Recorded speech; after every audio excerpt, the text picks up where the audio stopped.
What's going on, my friends? Welcome to episode 189 of the Geeking Out Podcast. Here I bring you everything New York, New Jersey, Philadelphia, national and international sports.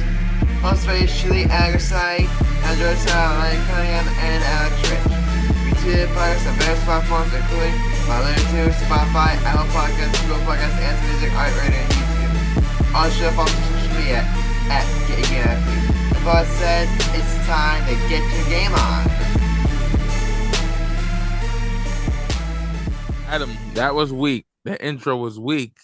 Forgive me. I'm exhausted. And you know why? Just to everyone out there who thinks my last intro was weak. There's only one person to blame, and his name is Michael Cunningham. I did nothing wrong. You want to tell the viewers what you did? You want to tell the viewers what you did? You tell the viewers. All right. So me and Michael were out. We were out Tuesday. So whenever you're listening to this, we were out Tuesday. We went to batting cages. We went to a driving range. We wanted to go there one last time, considering it's November and it's gonna be winter soon. It's gonna be too cold to do that stuff, so we wanted to get in at least one more time. So then went to the basketball court, and it was fun.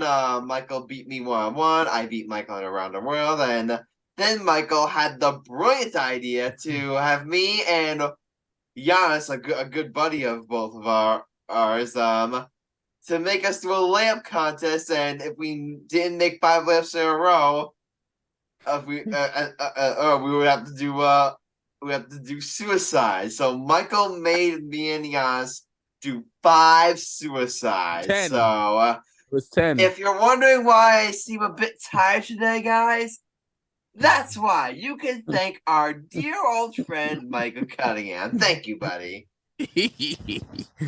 Alex, who was wrong? Who was wrong, viewers? Adam can't make 5 layups. He had to make 5 simple layups. He was on 3, and he missed the last 2. So, Adam, make a damn layup. Layup is the most easiest shot to make in basketball. My niece can make a layup. Alex, whose side are you on? Big Mike's. Let's go. Are you serious? You said you wanted to lose weight and get back into basketball shape. That is true. You make a good point. You were like, Mike, I want you to train me so I could be a better basketball player. Good point. For once, you actually make a good point. I always make good points, dickhead. You just don't give me credit for it. Yeah, but which, by the way, guys, if you're wondering why, this is episode 189, and if you guys are wondering what you were assuming everything goes well, which at this rate we don't know for sure if everything's gonna go well due to her situation. So let me explain. So we recorded episode 188 about a week ago. We reported about a week ago, and so. You're probably wondering, if you're listening to this, why did episode 188 and episode 189 basically come out like so close together? So, well, here's the reason, guys. You want to know what episode 188 is doing right now? Well, the video portion, at least, the video portion is literally processing while we're recording this. I'm literally exporting the thing while we're doing this. So I literally tried to export this bitch for a week, and every single time it did. I tried creating a new iMovie project, didn't work.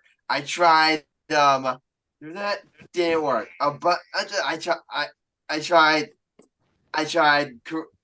create a new story, didn't work. So I finally found the time to finally clear some hard drive space. So to like help out with this, so hopefully this is the time where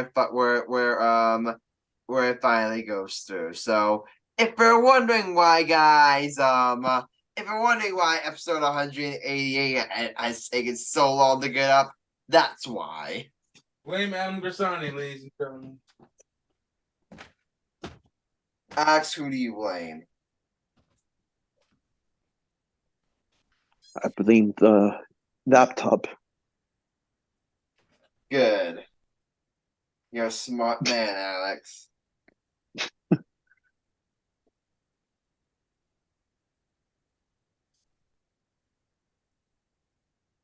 Okay. But that's why. So, guys, I'm mad right now. I am very, very, very mad. You guys want to know why I'm mad? Why? But yeah, the reason why I'm so mad, Tuesday, Hal Steinbrenner and Brian Cashman spoke to the media. And Hal Steinbrenner wasn't too bad. I mean, I liked a lot of stuff he had to say. I mean, a lot of stuff he had to say was good. He said, hey, this season, was awful. We accomplished nothing. I mean, having a winning record should be like the bare minimum. Should be the bare minimum. I like the only thing I didn't like that Hal said was he said that, like Aaron Boone believes that bunting is gonna be a big part of baseball. That's like, guys, bunting is literally the most is literally the like bunting is literally on the decline. It's literally it's like who bunts anymore? It's like you're all like the game is all about getting. Like, why would you want your player to bunt when instead he could get a big extra base hit? He could hit a home run, or he could get a big hit run as a scoring position, or he could get a big walk. Like, why would unless he's trying to do it to get on base, why would you bunt? So that's the only thing that really made me mad about Hal Steinbrenner. But on the other hand, Brian Cashman. So you want me to read you some Michael Cunningham? Are you there, Michael? Yes, I'm here. What do you want? Okay, you want me to read you some of these quotes from Brian Cashman? Please do, because I hate Brian. Okay, so here's here's Brian Cashman when it's Brian Cashman speaking about this past season. He was asked specifically about their staff and their organizational process, and he was asked like, "Hey, do you guys think you're doing a good enough job?" You know what he said? Yes. Quote, "I think we're pretty effing good, personally, and I'm proud of our people. I do understand it's important to separate what's real, what's not real, what's just crap noise, what's action terms, and what we're doing." Brian Cashman. Oh, you say you're pretty effing good? This past season, you were literally the worst Yankees team since 1992. The last time the Yankees that bad, I wasn't even an inch in my daddy's pants. Michael Cunningham wasn't an inch in his daddy's pants. Alex Rich wasn't even an inch in his daddy's pants. All right, that's number one. I'm gonna try to keep my composure because we got neighbors downstairs. So I'm gonna try to Adam, try what to did he say? not. What did he say about Adam? What did he say that you said that we were in semen in our daddy's balls? The last time the Yankees were this bad, the last time the Yankees had a season as bad as 2023. That we weren't even, on this. We weren't even conceived. It was 1992. I wasn't conceived. Michael, you weren't conceived. Alex wasn't conceived. This is the first time, and you're sitting here telling you about how great you are and how great your process is. Give me a break. Like, give me. Hold up, I got something to say, buddy. You mind if I? No, I'm not done. I'm not done. Let me tag me in. You want me to Brian Cashman, you want to hear what Brian Cashman had to say about Joey Gallo and Sonny Gray? Let's. He says, here's his quote. He says that he, quote unquote, gets a kick out of people calling a Joey Gallo and Sonny Gray trades bad. Quote, since Joey Gallo left us, who's picked him up? 2 playoff teams. Sonny Gray, he's currently in the competition for a Cy Young award. Okay. Sonny Gray, okay, I'll give him a pass now. I don't think he deserves it, but I can see where he's coming from. Like, Sonny Gray, like, for some whatever reason, could not handle New York, could not like there's some things like this. It just didn't work out with the Yankees. Guys, you want to know what Joey Gallo's doing right now? He's like, oh, Joey Gallo was picked up by 2 playoff teams. You know what he did for those 2 playoff teams? Choke. Completely wet the bed. Let me pull up his numbers here. Adam. When the bed is too nice, you gotta be. That's too nice for Joey Gallo. He doesn't even deserve that. He doesn't even deserve wet the bed. He doesn't even deserve it. Yeah. Guess what? You want to know how many at bats he got in the postseason? None. Because he's you want to know what Joey Gallo's stat line on this? Let me see. Okay. Harris is Joey Gallo's stat line. He hit 177, 301 on base, 440 slugging, and he didn't play in a single postseason game. Which, was he injured? I'm trying to think. Was he injured? Okay, he was injured. Okay, but he's saying, 2 playoff teams picked up. He stuck with the Dodgers, and he was with the Twins. So I wouldn't exactly be beating your drums about Joey Gallo. And either way, both of them stunk. Why can't you just come on the air and say, okay, hey, those 2 trades, didn't work out the way you wanted.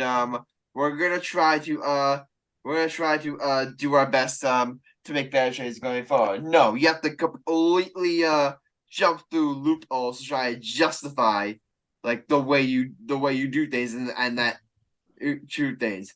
Last but not least, and this is the one that really just shows you how really got something above and it really shows you how effed the Yankees are under this man.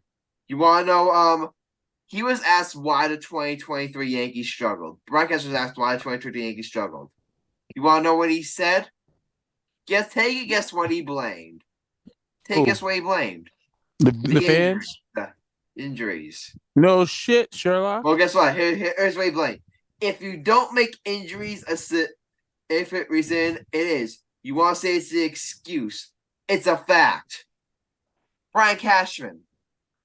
Look at all the injuries the Houston Astros suffered. They lost Jose Altuve, for a good portion of the season. Jose Altuve is one of the best second basemen in baseball. Yet they lost him. Yet they lost him for almost half the season. Lost Yordan Alvarez, who's a stud. They lose him as well. And guess what? They make it to the ALCS for the, however many time in a row.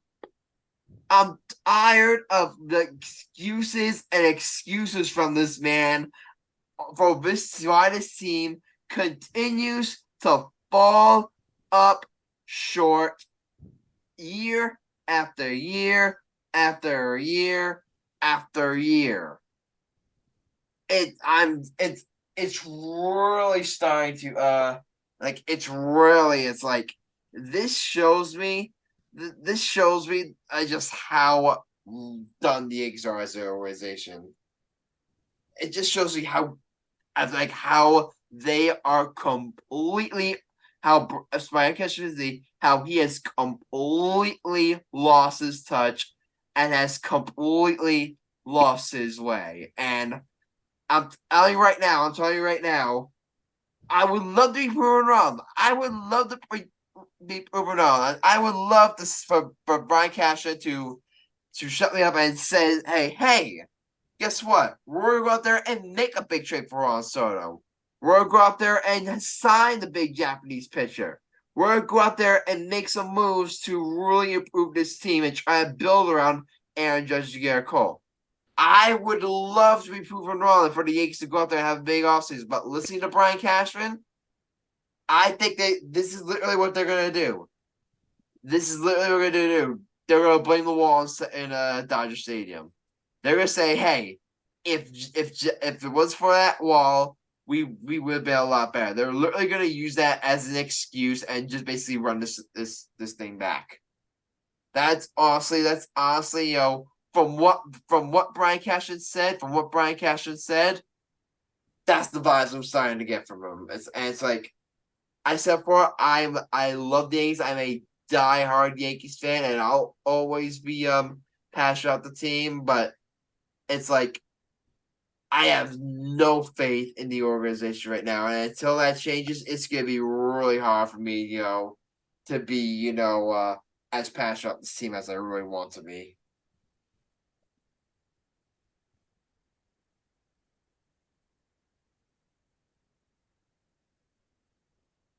What's wrong, Michael? We're not gonna get a F Cashman song.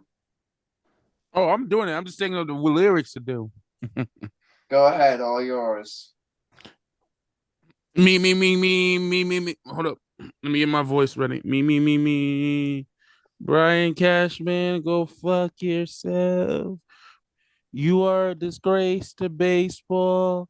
How about you? You fuck up the Yankees. How about you? Only thing you did well was getting Aaron Rodgers and Garrett Cole and Robinson Cano. You said Jeter was talentless when he got older. You signed Joey Gallo. How about you? You basically almost got rid of Aaron Judge because you're a dumbass. Blah blah blah. So, Adam, pop quiz. Yeah. I'm gonna make a challenge for viewers. If you could name 10 things he did well for the Yankees, I'll start talking shit about Brian Cashman. If anybody can name 10 things. Well, he got Roger Clemens. I'm talking about in this generation. I'm talking about in this decade. Okay, this generation, I can't name any. Okay, back in the day, He signed Garrett Cole. I mean, I was saying Aaron Judge, but that's more Hal Steinbrenner. You can't even give him credit for that. So, yeah, literally, in recent memory, signing Garrett Cole. That's pretty much it. He did stuff back in the day. He got Clemens. He got A-Rod. He got Cano. He got Teixeira. He got CC. He was once a really great general manager. I'm not gonna say he was dog shit. He did get Swisher, Teixeira, and CC and AJ Burnett. He did put a great roster together when we won in 09. But the dumbest thing he ever did was get rid of Matsui, not signing Matsui that next season. Adam, how the hell you lose the World Series MVP? I have no idea. Matsui, I think they just couldn't re-sign him because due to tax reasons, which is a whole different debate. You could have signed him.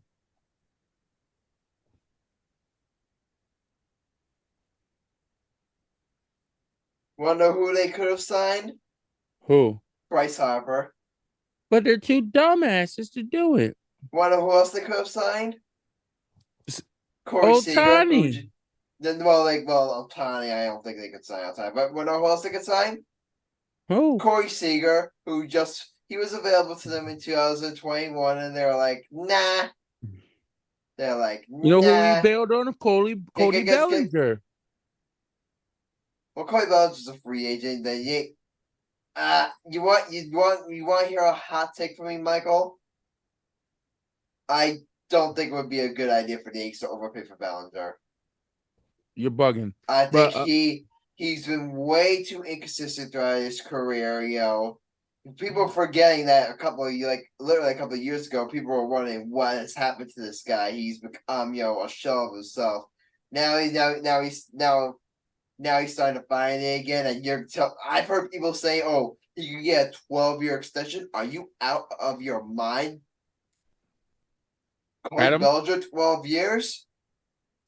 I'm honestly, the max I would go for him is 6 years.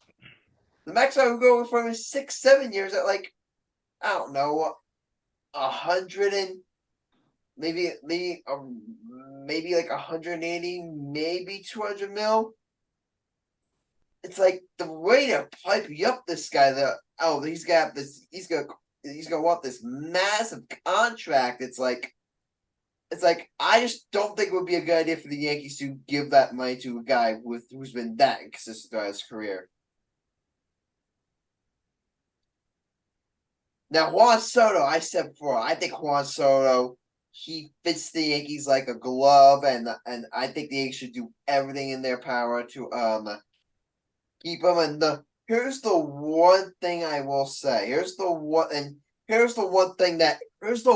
good thing about Brian Cashman of this press conference. This disaster press conference with Brian Cashman. It's the fact that you could see for the first time in a while, the guy's genuinely mad. Brian Cashman genuinely seems pissed off. And that's something that we haven't seen from him in a while. We've never really seen Brian Cashman really get angry or snap at the media, and I really feel like it's because he knows he's feeling the heat. He's feeling the heat from the media. He's feeling the heat from the fans. I'm sure he's feeling heat from Hal Steinbrenner, and I'm sure he doesn't like it. You know what? Good, Brian Cashman. You've done a terrible job. So now, here's your chance, Brian Cashman. This offseason, Juan Soto is available. One of the best players in baseball. Fits you like a glove. Left-handed. Can play left field. Literally, you insert him into the Yankees lineup, he makes. I think if the Yankees add Juan Soto to your lineup, they're at the very least competing for the wild card spot. At the very least, they're in it until the last day for the wild card spot. That's all you do is add Juan Soto. Maybe they go after Yamamoto to show up the rotation. Maybe you go after Kevin Kiermaier to play center field until Jason Dominguez comes back. All these possibilities are on the table for you, Brian Cashman. All these possibilities. So, I'll tell you what. You want Yankee fans to get off your back? You want the media to get off your back? And you want Hal Steinbrenner to get off your back? Go out there and get Juan Soto. Go out there, have a chip on your shoulder, and go out there and get Juan Soto. So, because Brian Cashman can't, here's the one thing. That's the good thing. The bad thing is that Brian Cashman is really just napping. He's basically doing everything saying, "Oh, why would I line consider myself with a pay of a sheep when you're really sucking?" That's the worst case scenario. The best case scenario is that Brian Cashman's really feeling the heat, and he's gonna use all of this as motivation to go out there and really make the team better. So, again, that's probably just me wishful thinking. I personally think it's the latter, and that Brian Cashman just completely lost his way. But hey, if you wanna try to make it a glass half full, well, there, I just gave it to you.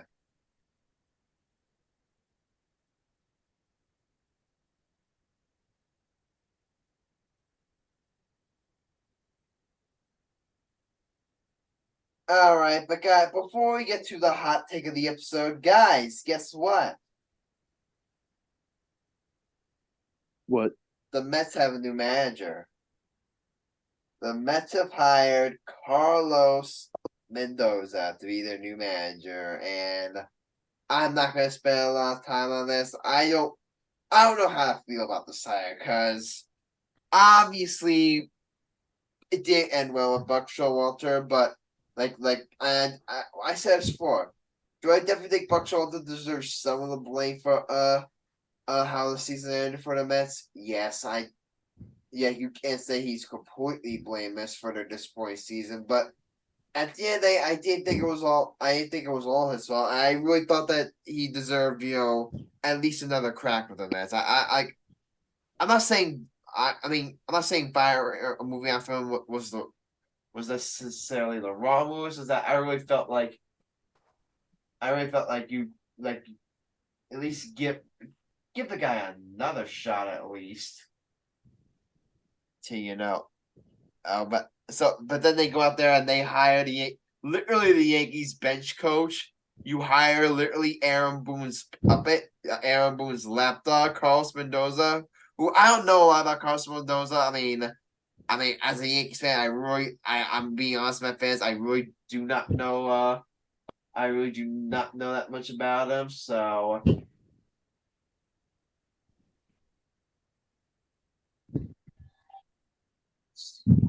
I don't know I don't know exactly how he'll be as manager. I don't know. I have no idea. He could be a great manager for all I know, but given like given like how maybe it's just me just being discontent and mad at how the Yankees are doing business. Maybe that could be it.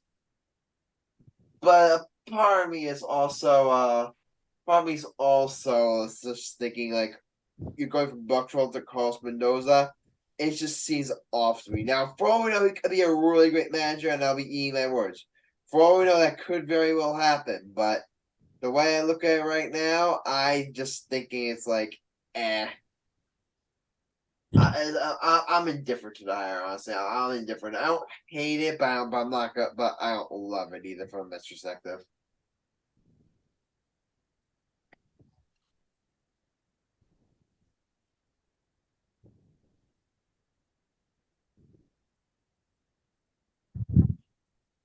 Yeah, but but also one last thing, guys. One last thing, guys. I mean, did we talk about the World Series officially wrapping up last episode? I don't think we did. So congratulations to the Texas Rangers, 2023 World Series champions, and the Texas Rangers are literally everything I want the Yankees to be. They have because here's the thing, about the Texas Rangers. They did three things that I really wanted that I wanted the Yankees to do. Number one is they developed homegrown. Number one, they actually developed homegrown talent. You got Lau, you got Garcia, you got some guys that have come through the Rangers farm system and have really produced. But they've also spent. That's the thing. They spent big money. The Yankees didn't want to sign Corey Seager. Hey, guess what? We're the Rangers. We'll give Corey Seager the money. Guess what? He wins World Series MVP and is now as a finalist for the MVP award. We'll go out there. We'll spend money on Marcus Semien. We'll go out there and we'll trade for Jordan Montgomery. We'll trade for Nathan Eovaldi. We'll go sign Nathan Eovaldi. We'll trade for Max Scherzer. Even though he didn't play, we'll trade for Jacob deGrom. And last but not least, Bruce Bochy. So to all the new age guys who really just view managers as, hey, here, this is our game plan based on our numbers. You use this game plan and use this game plan. Lately, been making managers a glorified puppet. Bruce Bochy is not that kind of guy. He's an old school manager who's gonna do what he believes. Not saying he's not gonna use as much information as possible. He's not gonna take advantage of the analytics to his full extent. I'm not saying he's not gonna do that, but is he also gonna is he gonna not but is he not gonna read the field? No, he's gonna read the field. He's gonna use all his baseball experience. The man literally a four-time World Series champion, for crying out loud. And they hire him, and he goes out there and wins the World Series. It just proves that actually spending money to make your team better, developing homegrown stars, and having a manager that gets it. Those are three things that I want to see that the Yankees have been sorely lacking. Also, Rangers with regards to scoring position, that's a big part of it too.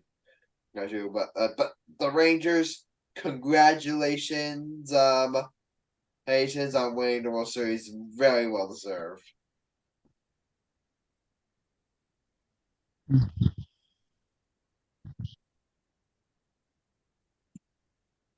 All right, guys. You know what time it is?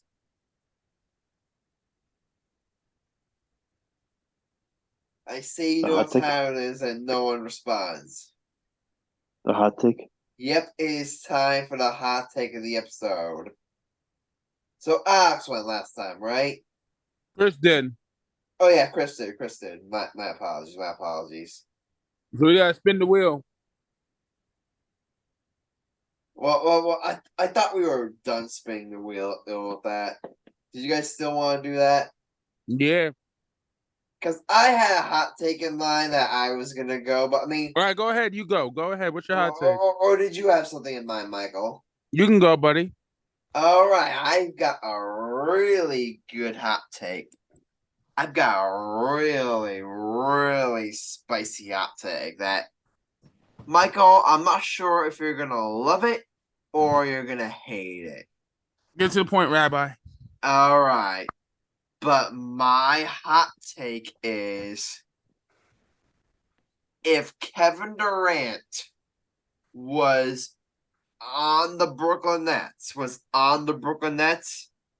they would be better right now than the Phoenix Suns with Kevin Durant.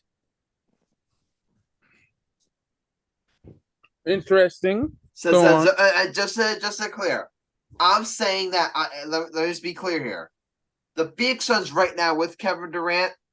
Let's say there's a clone and we managed to clone Kevin Durant. So he'd be on both teams. And we clone him and there's one Kevin Durant on the Nets and there's another Kevin Durant on the Suns. The Nets would be better. Okay. And let me explain, because you look at the Phoenix Suns, yes, they've got undeniable talent. No one's denying that Devin Booker is a stud. No one's denying that Bradley Beal is a stud. But really, outside of those three, who else do they have? Okay, DeAndre Ayton, all right, whoop-de-doo. Yeah, Eric Gordon, but literally DeAndre Ayton's outside not of on the those team anymore. Oh, he's not on the team anymore? So your hot take already fails. My apologies. But if anything, that makes my hot take better. No, your hot take fails already. No, that makes my hot take better. He's not on our team anymore. You really have Kevin Durant, Devin Booker, and Bradley Beal. That's it. Oh, and maybe Eric Gordon. You don't have really much depth behind them. It's literally and that core. They fall into the same trap with always Kevin Durant. They made him their best defender. Kevin Durant's a really good defensive player. If you have him as your best defender, he's gonna get worn out come playoff time. We saw it happen, with the Michael. Did we not see that happen towards the end with the Nets Bucks series? Where they had Kevin Durant, where the Nets had Kevin Durant, shoulder too much of the load defensively. Did we not see that in Oklahoma City, where they had Kevin Durant, have too much of the load defensively? Yeah, because we all know Devin Booker is not great defensively, and Bradley Beal's also not great defensively. Meanwhile, you look at the Nets. You have Cam Thomas, who right now is a walking bucket. The guy is a walking bucket. He's actually 28.7 points per game. He just dropped 45 on one of the best defenses in the NBA in the Milwaukee Bucks. You got Mikal Bridges, who we said before about Kevin Durant not being the best defender. Mikal Bridges could be the best defender. Could be the best defender on the team. Mikal Bridges could be the best defender. He could shoulder that load defensively from Kevin Durant, and also put up amazing numbers. He's not off to the best scoring But he's averaging 21.9 points a game, and I'm sure, as time goes on, he'll get that up into maybe a 23 or 24 points a game range. And then you have guys behind them. You got Nicholas Claxton, who's a really great center. You got Walker off the bench. You got Cam Johnson. You got Dorian Finney-Smith. Look how good he's been. You got Ben Simmons, who's actually not ass. And is actually playing great defense and actually getting rebounds and is actually playmaking. What a concept. You got Spencer Dinwiddie there as well. You have the perfect core of players. That's right now. They have the perfect core of players to where if a superstar, maybe not Kevin Durant, but if a superstar becomes available that they want, they could literally use some of the draft picks they got from the Kevin Durant trade and maybe package some of their play and package some of their assets and build around Cam Thomas, Mikal Bridges. Mike, we having this discussion in the car. Similar to how LeBron, came to Miami and said, "Hey, the Heat league, hey, we're your last piece," and then he joined Wade and Bosch. Something similar could happen in Brooklyn, where you're building in this duo with Mikal Bridges and Cam Thomas, and then they land a superstar, to be the final piece. So that's my hot take. I think if Kevin Durant was on the Nets right now, the Nets would be better than the Phoenix Suns are right now.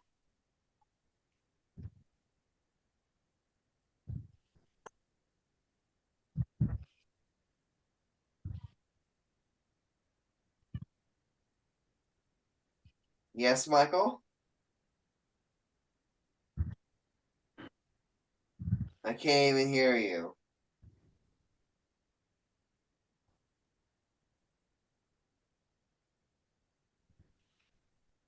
Wait, who's going first?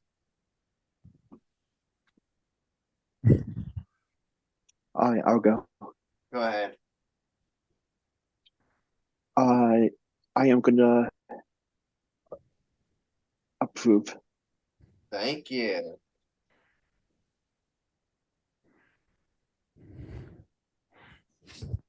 My turn? Yeah. I'm going to disapprove. May I ask why? Because here's the thing. You said that Kevin Durant, if he left the Suns, would be a bad team, you said, right? No, I said that if Kevin Durant was on the Nets right now instead of the Suns, a Kevin Durant Nets team right now would be better than the Kevin Durant Suns team. Here's the thing. That system wouldn't work with KD with the Nets again. It wouldn't have worked. That would not have worked. Because Cam Thomas would be scoring because Mikal Bridges and Cam Thomas could play on their own. They don't need Kevin Durant. Mikal Bridges is becoming a superstar on his own. And that's the only reason why I disapproved. I liked your points and it was entertaining. And plus, we had to make it interesting. You can't have a sweep of approval. Okay. You know what, Michael? I may not like it, but I'll respect it. It's like I approve. I just had to fuck with you. I was not gonna give you that easy. Michael, I'll kill you sometimes. You know that, right? Say I'm an evil genius. Sometimes I want to come to your house and commit arson. You know my mom could hear you, right? Sorry, Mrs. Cunningham. Nah, I'm fucking with you. She ain't in the room. Okay. Damn, Adam, you hate me because I got you good, didn't I? You got scared for a second. I'm not gonna lie, you did. I did scare you, saying I was gonna improve. Okay. Think I was gonna make it easy for you? Nope. Nothing comes easy with my hot takes. I've learned that the hard way. Okay. All right. All right, but guys, guess what? What, you got laid? No. Guess what, guys? What's up, brother? Daniel Jones He's out for the season. He's a piece of shit anyway, so that's good for you guys. He tore his ACL in the Giants game against the Raiders. The Giants get completely blown out. They don't stand a chance. 30-6. They complete a complete no-show against what is a not awful but also not great Las Vegas Raiders team. And with Dan Jones being out for the year, 20 ACL, guys, it's official. We are in tank for Khalib season. We are right now in hashtag crappy for Khalib, hashtag winless for Williams, hashtag dumb for Drake, hashtag mess up for May, whatever the hashtag you want. We are now in tank mode, Giants fans.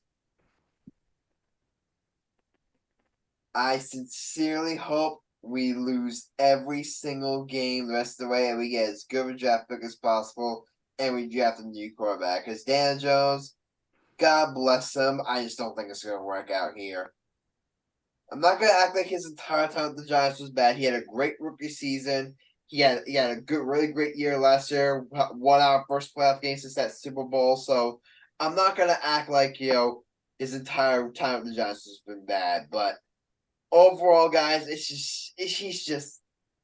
Well, he hasn't been the only reason their struggles. He also has shown that hasn't shown enough to be the answer. He has not shown enough.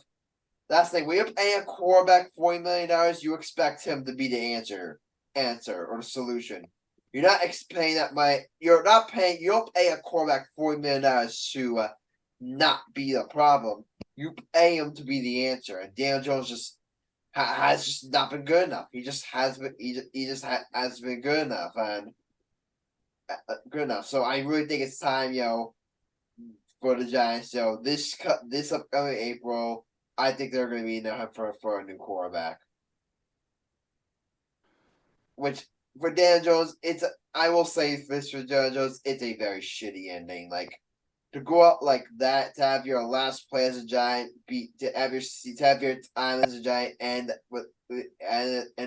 be a torn ACL. It's definitely it's not good. It's not good.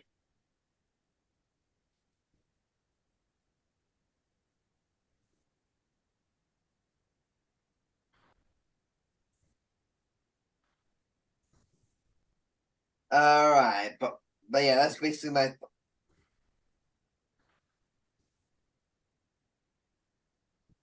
And also, I mean, what was I gonna say? Yeah, because right now you look at the rest of their schedule. You got Dallas coming up next. That's an automatic loss. The Commanders, okay, they beat them. I don't think they're going to beat the Commanders again, so I'm going to count that as a loss. The Patriots, I mean, that's a coin flip. The Packers, I'll say that's a loss. Saints, I'll say that's a loss. Giants, Eagles, I'll say that's a loss. I literally think that maybe they win at most 1 or 2 games the rest of the way, and they go 4-13 or 3-14, which would be good enough to get you which would be good enough to get you probably a top 3 draft pick or a really high draft pick. Which at the same time, I've heard this debate going around saying, "Hey, don't you want to see the Giants win? Don't you want to see, Brian Dable prove he's the coach? He's the long-term answer at coach. Don't you want to see, Keanu Thibodeau take a big step?" Well, number one, Keanu Thibodeau could have all the sacks he wants, and the Giants could still, lose. So I really don't see the logic there. I mean, Thibodeau's like having a breakout year. He's leading the team in sacks. He's really playing well. So that's number 2. But the thing about Brian Dable is, okay, you want to say he needs to take some of the blame, fine, but what does he have to work with? His best quarterback, the best quarterback play he got all year long was from Tyrod Taylor. He's injured. Daniel Jones is injured. They're literally playing their third and fourth string quarterbacks. I'm really supposed to get a clear evaluation on Brian Dable with literal guys they got off the street. I'm really supposed to evaluate Brian Dable with those guys as quarterbacks. That's number one. Number two, like we see coaches, have terrible years and bounce back. It happens all the time. It happens all the time. So you're really telling me that I should root against the Giants? I should really just root. I shouldn't want the Giants to get as good of a draft pick as possible. It's something I shouldn't want the Giants to get as good a draft pick as possible because it would help solidify the fact that you may have Brian Dable as the coach. Well, even if they do get a higher draft pick, I'm not gonna sit here and say, "Oh, Brian Dable's not the coach." I'm not gonna say that. So what does he have to work with the quarterback? And that's another thing. One other thing why I really want the Giants to tank, which it won't happen. Players, you can't tank in the NFL. Like it's way too complicated. The players don't take it's not their way. But another thing is, I really want to see you. I want to see, what Brian Dable could do with his own guy. Because Daniel Jones, Joe Shea, Brian Dable, they didn't draft him. He's not their guy. I want to see them go out there and identify a franchise quarterback and develop. I want to see what Brian Dable can do as a top quarterback prospect. Like he was out. The Giants hired him as an offensive guru. He did a great job with Josh Allen. I want to see the job Brian Dable could do with a Khalid Williams or a Drake May.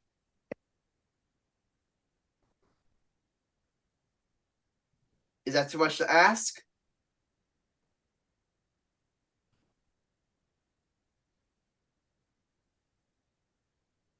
All right, but Michael Cunningham,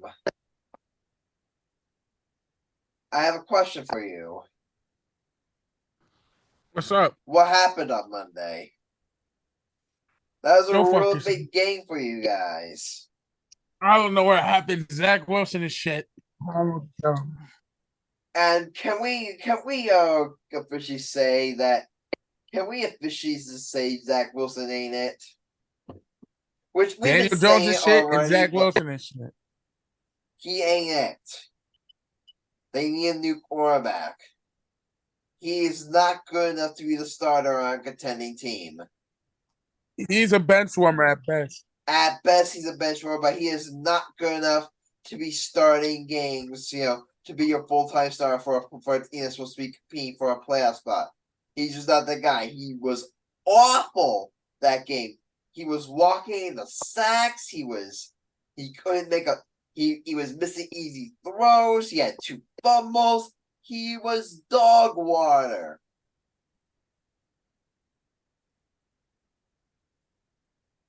And this is a team with, let's be honest, guys, one of the best defenses in football. Now, they weren't great. But hey, they're facing the Chargers, who, as fraudulent they are, they've got talent offensively. They got Justin Herbert. They got Eckler. They got Allen. They got some guys up. They got some guys that can play offensively. So I'm not gonna sit here and blame the defense. And for that game, the offense couldn't do shit. They couldn't do anything offensively.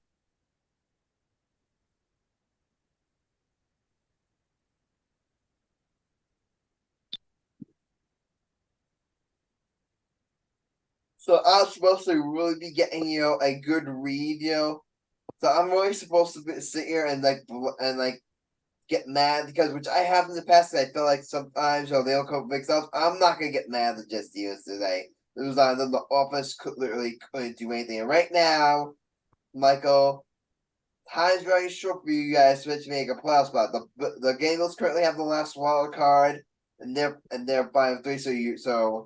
So you got a game. So they got a game on you. Buffalo's ahead of you. Houston's ahead of you. The Chargers are ahead of you now, and they have the tiebreaker. And then you look at this schedule. Okay, you want to tell me they could beat the They could beat the Raiders on the road? Okay, I could buy them. I could buy them getting that win. Adam getting that win. You're telling me they're gonna beat the Bills again?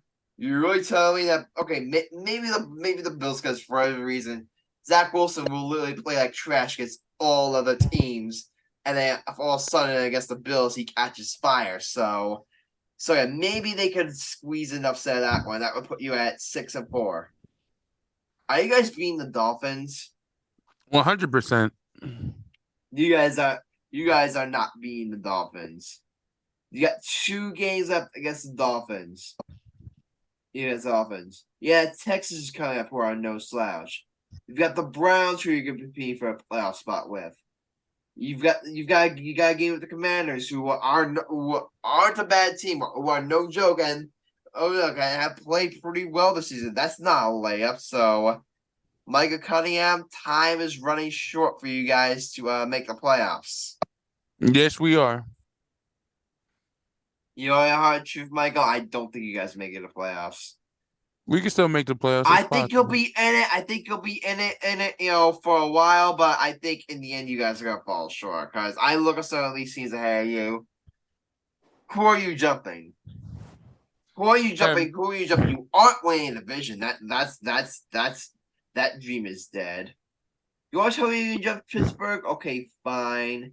You want to tell me you can jump Cleveland? Fine. You guys aren't jumping Buffalo. You guys aren't jumping Cincinnati. And after that loss, I don't think you guys are jumping the Chargers.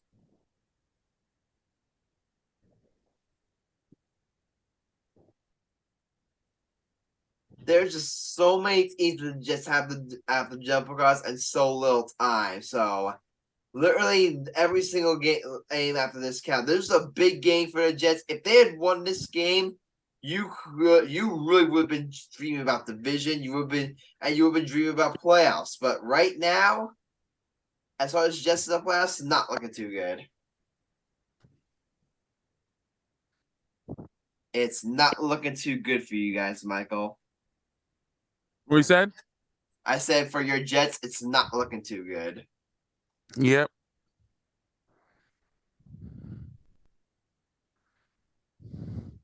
All right, Alex. What happened to the Eagles? Well, not what happened. I know that. Was this their bye? They played the Cowboys on Monday. Oh yeah, they played Sunday. the Cowboys, and they completely destroyed them. No, they didn't. Did we watch the same game? Adam, it was only by literally by 5 points. Oh, okay. My apologies. It was 28-23.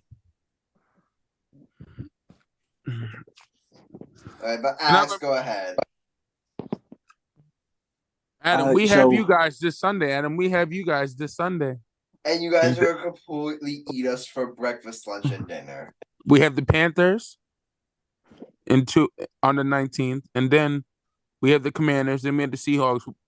We want the Eagles on December 10th in Dallas. They gotta beat us in Dallas, which is gonna be hard for them to do. You know what I'm saying, Adam? You hope. You guys ain't gonna beat us in Dallas. We beat y'all last year. We're gonna do it again. You hope. You guys are telling me that you guys are gonna win in Dallas and Philly's gonna beat Dallas in Dallas. John Barati will finally lose his virginity before that happens. Okay, that's no. Let's throw in possibilities. You know what, guys? I'm out. Be right back. Where you going? I'm getting water, all right? We're in the middle of the year. We're in the middle of the year. Damn, Adam, you had to leave right in the middle of the year. My Eid. You must see. What's wrong with you? Boy, I made you famous.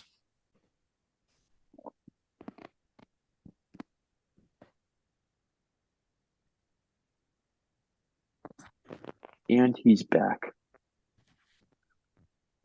What did you guys talk about while I was away? Nothing. Okay, waited for you. well, since you're here, Max, go ahead and talk about your Eagles. Okay. Jalen Hurts executed spectacularly, delivering big time throws in big time moments, and he had a beautiful pass to Devontae Smith that made it 21-17 for the Eagles to go up in the third quarter. Jalen Hurts completed 17 of 23 passes with 207 yards with 2 touchdowns without an interception. And he set a franchise record with his 33rd rushing touchdown, passing Randall Cunningham in only his first season. I liked how AJ Brown played. He was just completely embracing the game. He caught 7 passes for 66 yards and went over 1,000 receiving yards in just 9 games.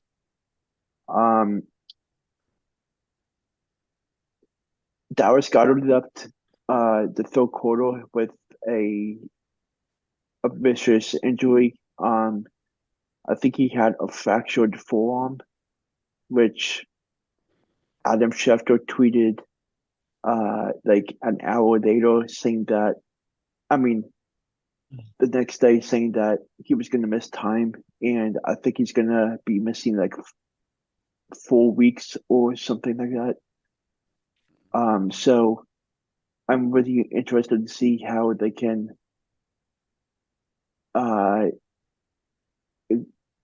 exclude the tight end position and just rely on the big guys between Devontae Smith, AJ Brown, Anamdi Zacchaeus, and I just think that they have the talent at the wide receiver position, which will hopefully help them overcome the Goddard situation. But I think that since Goddard is out, that's a big hole in the Eagles' offensive system.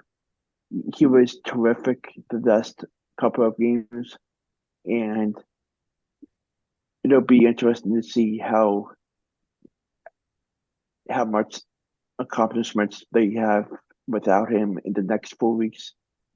I also the rookie Tyler Steen for the Eagles got his first ever NFL start at right guard.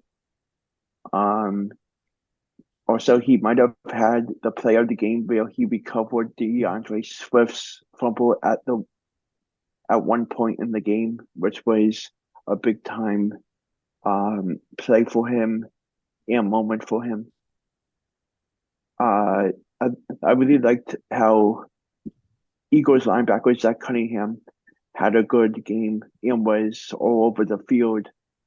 He made 3 big stops and 3 straight plays inside the 5-yard line. And I know our secondary isn't that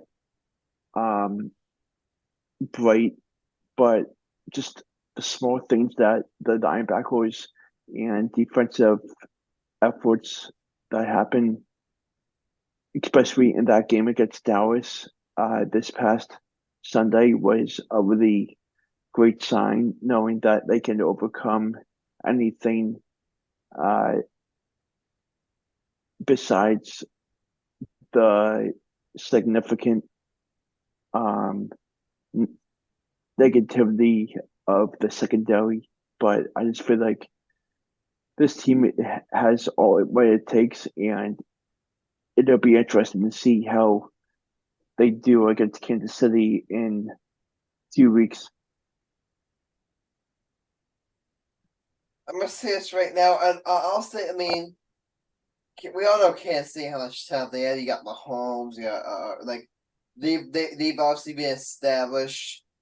I think overall, you guys are the best team in football. Hmm.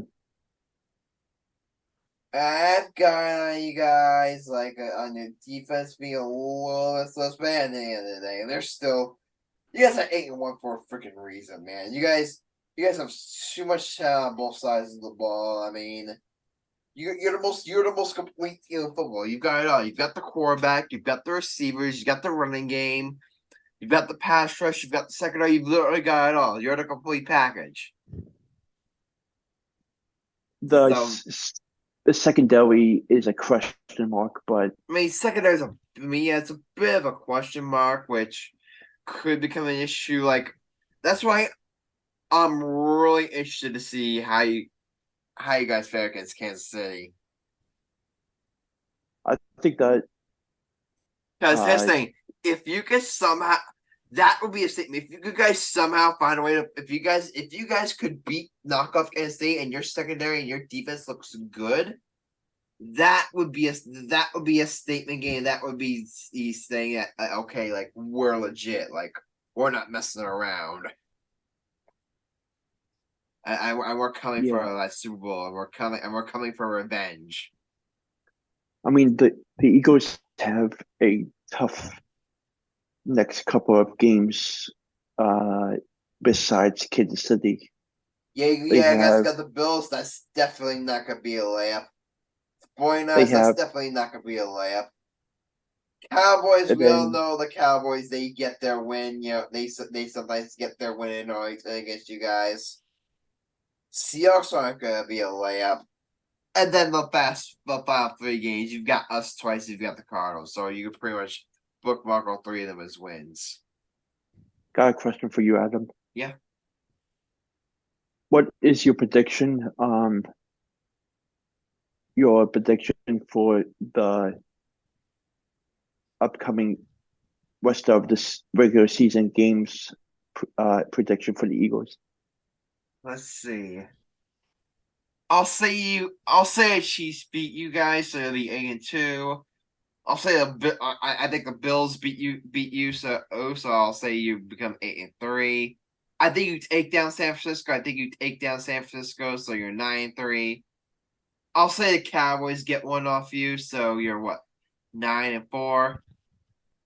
Not 9-4. Then I think you guys win out the rest of the year. So you'd be what 13-4. Yeah, I'll say you guys go 13-4. I can see that. I think that I think Buffalo and you guys finish with 13, maybe 14 wins. yeah, I could definitely see that. And you guys will easily be the one seed in the AFC again. You guys are gonna have a legit chance to go back to the Super Bowl. Which, hey, if you're an Eagles fan, I really think you can't complain. This season so far has gone, just about as best as you could hope for. This season's gone about as best as you could have hoped for. Oh, also, I just wanted to mention real quick. I'm I'm really I really feel good about Jalen Hurts, especially how he's moving around the pocket and finding open receivers. Although his knee is not 100% right, um, but I think that he's just grinding day in and day out, and it's really coming together. And this quarterback for the Eagles is tremendous, and it's only going to go up from here. You And got him in a second round too. What a yeah, steal! yeah, I'm so glad that the Eagles got him. They definitely needed him. You say there's something wrong with his knee? Yeah, um he had a knee problem during the Dallas game this past game. Any updates on that? Because I know he missed some time last year too, right? He he got an IV at halftime um that helped, and he continued to play the rest of the game. Okay. So any updates on his status? Because if you guys are gonna, I guess like I don't know. I guess maybe like I guess some other teams maybe you could get away without having Hurst because you guys are that low. But I guess the Chiefs, yeah, I don't think you guys are gonna get with it. So He's he's he'll be fine. He'll be playing against Kansas City. okay, good. Yeah, Yeah, because I know he missed some time last year due to injury, and he's definitely Well, I don't think losing him would be as terrible as it would be for like maybe other teams with their star core. So you guys are just so lowered around him, but there's no denying like what her the Eagles are a better team with Hurst than without him. Like there's no denying that. yeah. So yeah, definitely gonna be interesting. Monday night Eagles Chiefs. That's definitely gonna be something one that we're gonna have to keep a close eye on. It's gonna be a good old game. Definitely. All right, but guys, do you know what time it is? What? It's time for our bets of the episode. This was a quick show. This is a good show. Nice and relaxing. Got a lot of interesting points across. This was a really good show. I'm glad we did this. It was a short show today. Yeah, definitely, because I really feel like just getting that bed, playing some Pokemon, watching the rest of this Devils game. So Fuck the we're, Devils. we're tied 3-3 right. We're tied 3-3 right now against one of the best teams in the league without two of our best players. So all right, but you guys. All right, but guys, are you thinking what I'm thinking for the game of the episode? We were just talking about it. Well, we can't. The game's on until next week. It's on Monday, which I think. Are we doing next episode Sunday or Monday? We're doing the next show Thursday. Wait, are we doing it that soon? Because I had a perfect game of the episode. All right, what'd you how this? You do that, and we'll make the episode Sunday, and then we'll make that the game of the episode for that episode. How about that? No, mine was a college football episode. College football bet. All right, go ahead. Go ahead. It's for Saturday. It's a ranked game, so it's gonna be a good one. Go ahead. It's for Saturday. It's going to be Michigan versus Penn State. Alex will like this one. Penn State versus Michigan. I'll go Michigan. I'll go Penn State. Ooh. Alex, Michigan's also my team, but I also like Penn State. But Alex, it's white out. Alex, we are Penn State. We are Penn State. We are Penn State. I can't hear you. We are Penn State. We're going with Penn State, brother. I like it. That's a tradition me and Alex do together. We are Alex, come on. We got to get the people what they want. Sorry. We are Penn State. All right, all right. Adam, you go first for bets of the episode. Okay. I'm coming off a really big win, my last bet. I got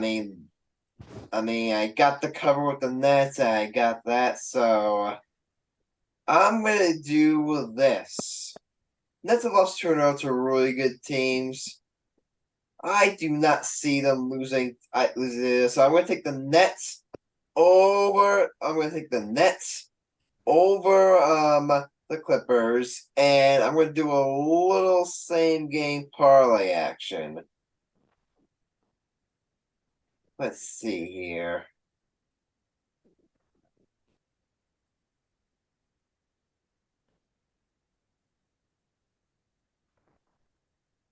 No, I'm not gonna do that. I'm gonna go ahead and say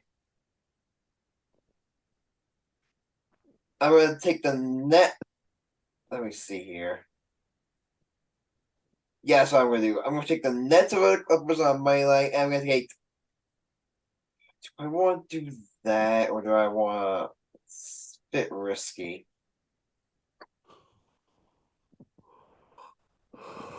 You know what? Why not? I'll take Cantos scoring 25 or more. That's my bet. Nets over Clippers money line and Cantos score 25 or more. My bucket getter is going to be getting buckets. I think that should really be Cam Thomas's new nickname, the Bucket. Or All right. Bucket. All right, that's your bet. Yep, Nets over Clippers and Cam Thomas 25 or more.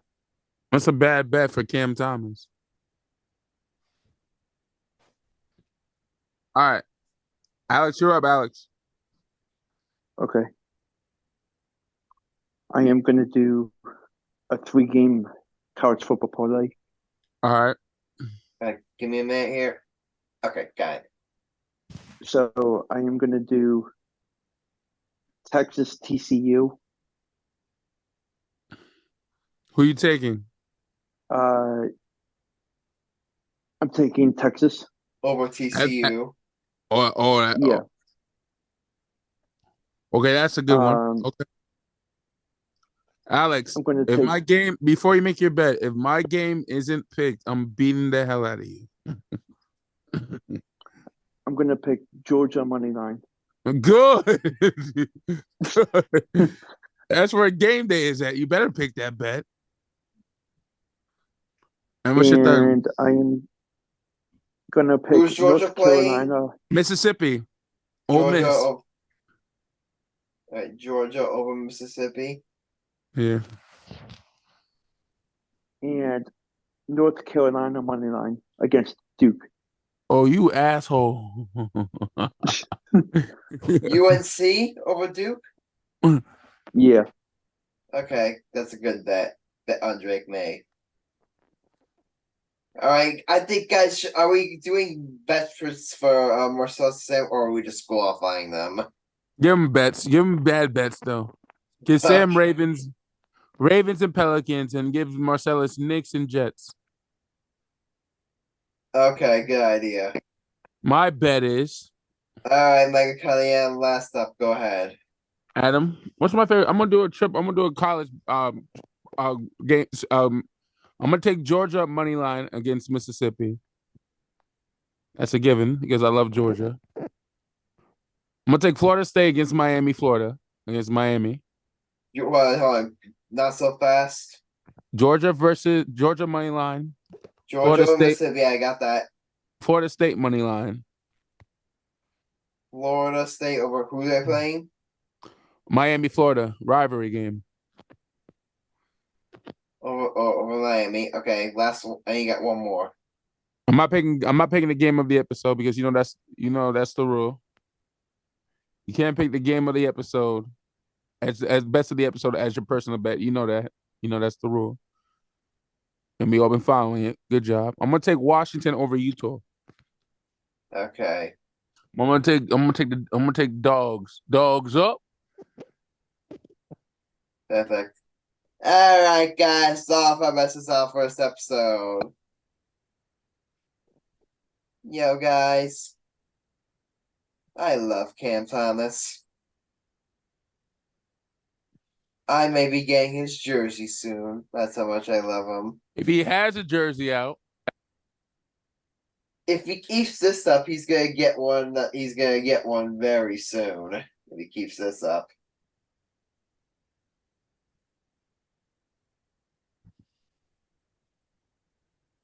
He is the bucket.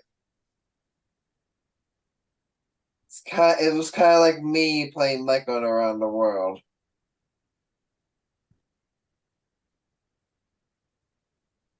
I was expecting some sort of sarcastic response.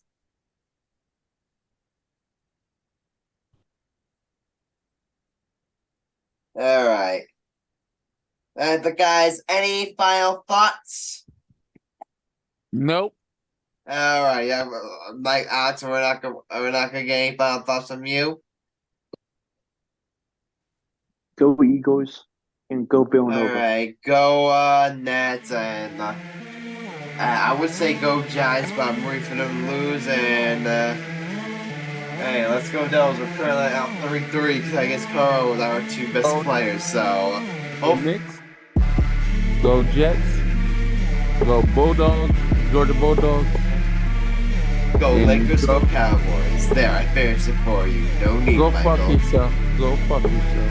Alright, the guys, that's it. Just 189 the game got like officially exciting my Cunningham and Fish. Right here, if you like about Season+Jets podcast. Also enjoy classes to come to YouTube, reach out to social media. If you just say can't feature episode with our friends, those who use distracting, measure world, leaving it and dive in. See you next time, and until then, stay lit. And we're out.